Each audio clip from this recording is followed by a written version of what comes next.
Hello, I'm back with another round, prediction round, number 71. Yeah, well, let's go straight to the first fight. It's a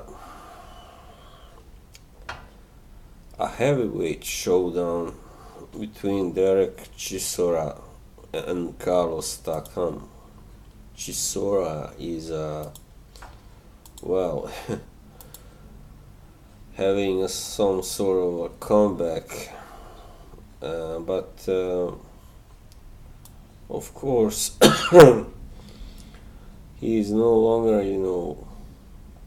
what he was when he fought guys like Fury and Klitschko, Italian. So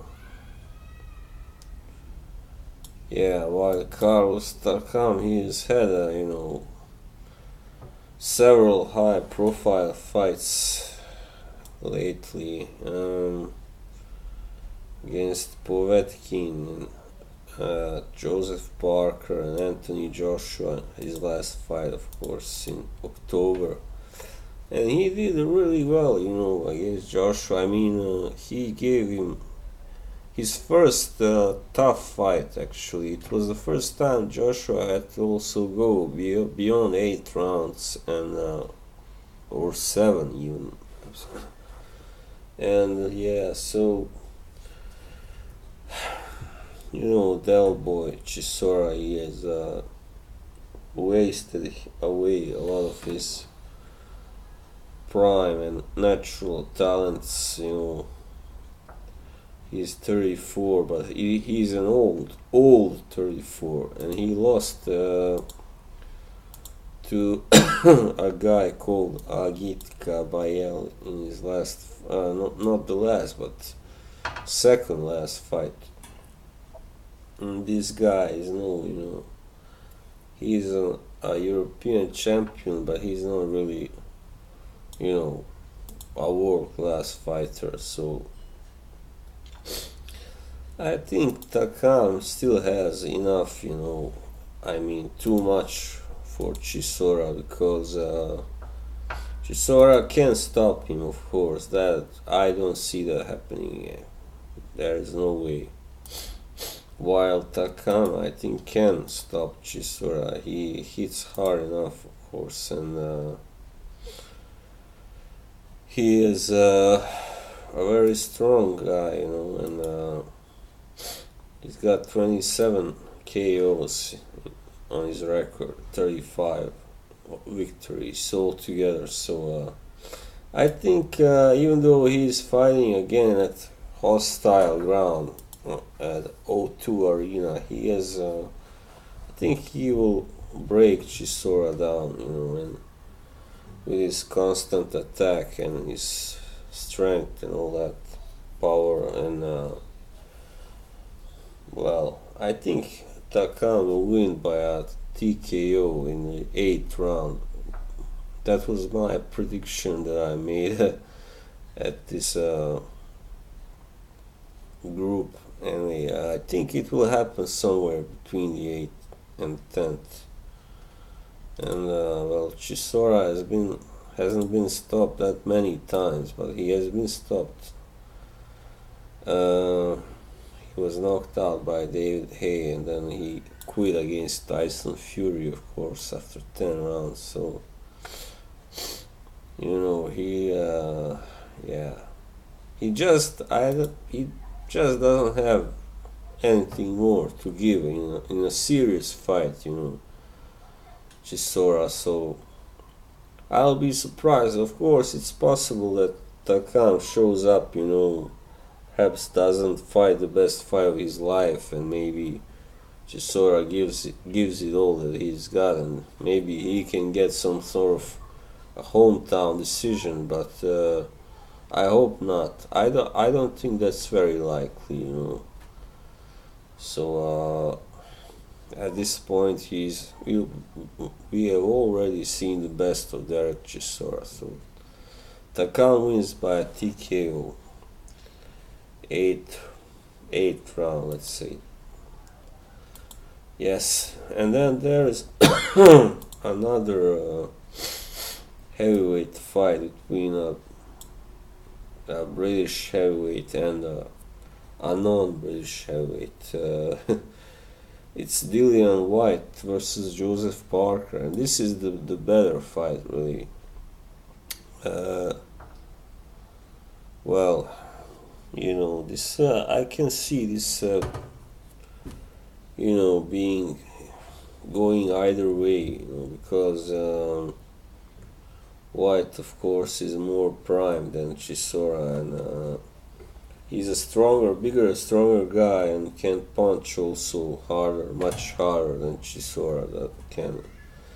But Joseph Parker, he's the more talented fighter, definitely, technically, and just as a fighter. And I just hope that he will not, choose to do the same like he did against Joshua. I don't think he will, because this time he's fighting a guy of his own size, so he will not, I hope, need to, run and box, because then he might find himself, on the end of a decision loss. And because this is in London, of course, so he has to impress to win, He has to win beyond any doubt. So I think this will be a close and tough fight. I can see a lot of hugging and a lot of, that. But also quite a lot of exchanges. Dillian Whyte, he's rather slow, but he last fought a guy who's even slower than him. That guy Lucas Brown, and so he managed to knock him out. I think he got a little too much credit for that victory, because Brown was in so bad shape. It was obvious. I mean, the guy could barely move. He was so slow, and it was just a matter of time before he would get knocked out. He was an easy target, while Parker will not be that everything, but he's already shown more than once that he's got serious boxing abilities, technical skills, but he's also strong, and he can hit, to a degree.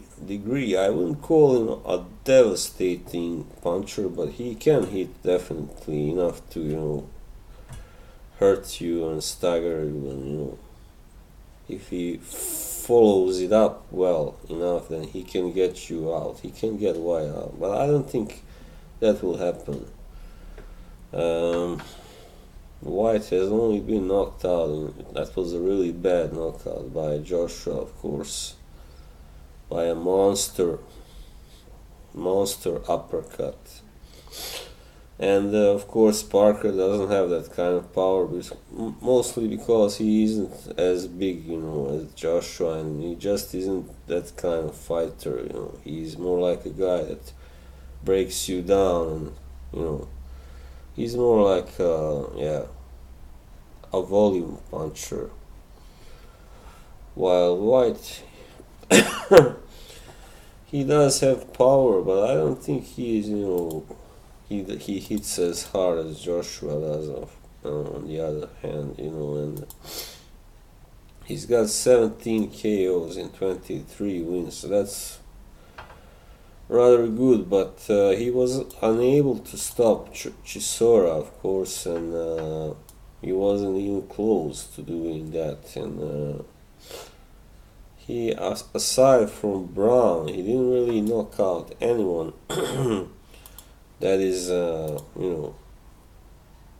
known, a known fighter, a better fighter.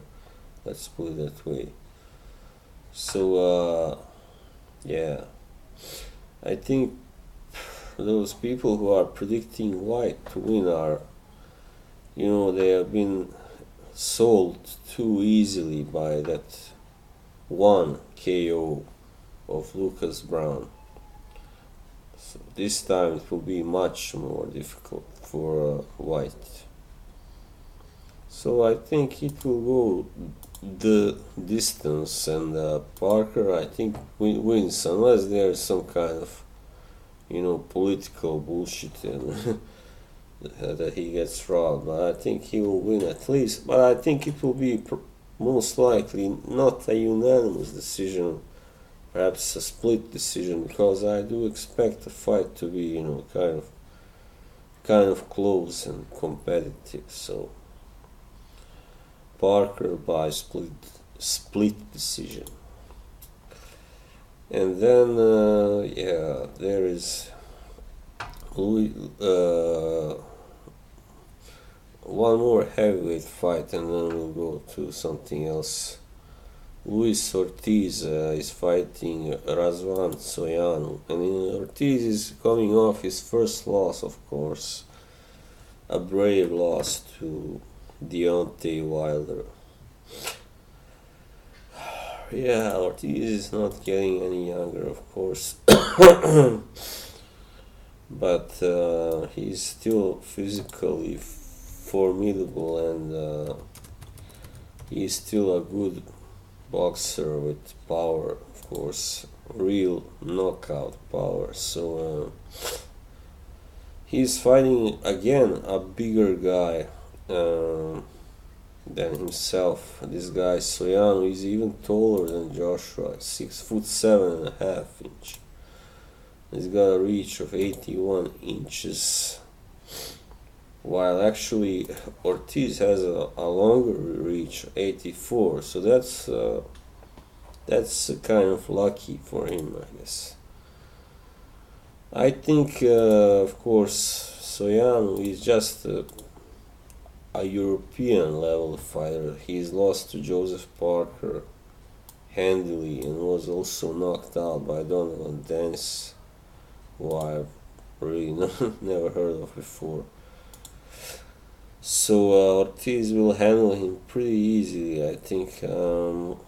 I have him winning by a KO in the 6th round, because Soyanu is so big, but it can happen earlier, maybe 3rd, 4th round. So yeah, Luis Ortiz to win by a knockout within the first 6 rounds. That's my prediction.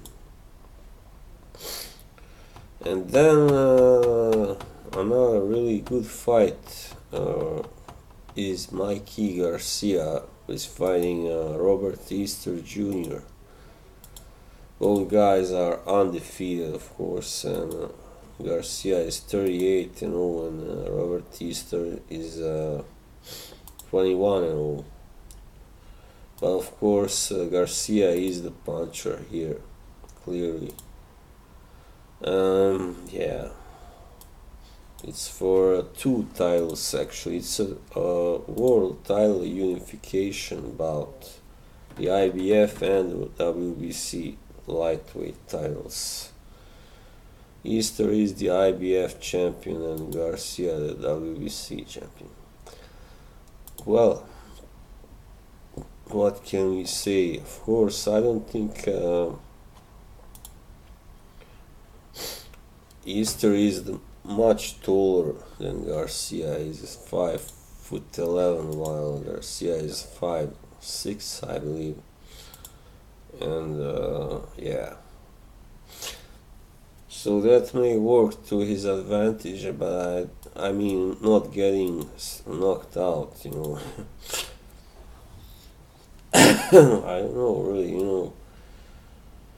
I mean, Garcia, his last 2 fights, they went the distance, and last one was against Sergey Lipinets, who may not be any better than, I don't think he's better. I mean, so far, Easter Jr. has shown himself to be the better man, fighter. Easter Jr., he's a boxer primarily technician, but he's also got a few KOs on his record. So you know, he's not completely devoid of power. Yeah, but I just think that Garcia's got too much, you know, for him to be able to best Garcia. I mean, of course, this moving up and down in weight may have perhaps put a well, how do you say it, a toll on Garcia, because his last two fights were at 140. So I don't know really. I think this will be another close fight. I mean, surely entertaining it should be, of course, because Mikey Garcia is in it. And I can see this going two ways. Either Garcia just manages to break Easter down, you know, which will not be easy because he is so much shorter, but he can work on the inside, on the body, you know, and all that. Or either that happens, or that Easter manages to make Mikey struggle, you know, with his superior height and reach and his defensive skills. So if Mikey manages to break him down, then it will likely end somewhere in the 10th round. But of course, there is a good possibility that this will go the distance also. So I think I'd rather go with that, you know. It will be close, I think, but I think Garcia is the favorite to win, you know. And Easter, you know, the last fight he got a rather controversial decision over Javier Fortuna, so he's beaten some good fighters, Dennis Shafiqo, for instance, Argenis Mendez, Richard Comey, so, but I just don't see him beating this guy. I mean, you know, I don't. Yes, so I think Mikey wins by a decision. Yeah, unanimous, let's say, close unanimous decision. Well, that was all for now. I hope you will enjoy this, and thanks for watching. Bye bye.